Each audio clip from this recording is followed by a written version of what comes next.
কোরআনে আছে নবীজির সামনে প্রত্যেকের আমলনামা খোলা হবে। ওয়াজিনা বিকা আলা হাউলা'i শাহীদা, নবীজিকে আল্লাহ বলছে আপনার সামনে উপস্থিত রাইখা আমি দেখাবো।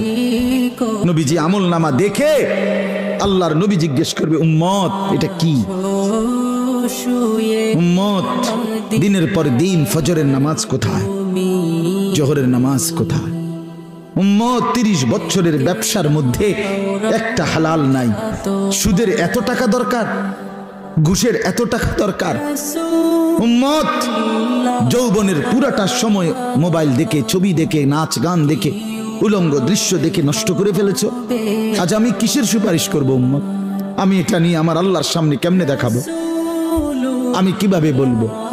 হযরত মাওলানা তারিক জামিল সাহেব বলেন হাসরের ময়দানে নবীজি, আহা বাপ শুনেন শেষ কথা, হাসরের ময়দানে নবীজি নিজের পিঠ মোবারক চাদর সরাইয়া ফেলবেন আর উম্মতকে দেখায় বলবেন উম্মত দেখ না আমার পিঠ চালনির মতো ছিদ্র ছিদ্র, তায়েফের পাথরের আঘাতে আমি এই পরিমাণ ব্যথা পাইছি, আহত হয়েছি, রক্তাক্ত হয়েছি, মৃত্যু পর্যন্ত আর আমার ছিদ্রগুলো আর গোশত দিয়া পুরায় নাই, আমি এই ছিদ্র নিয়েই কবরে আসছি।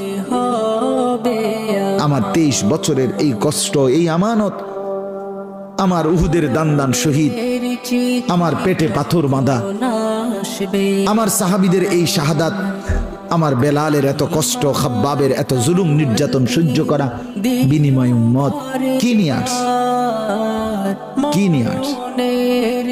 জিন্দেগি কোনো কদর করলেন না।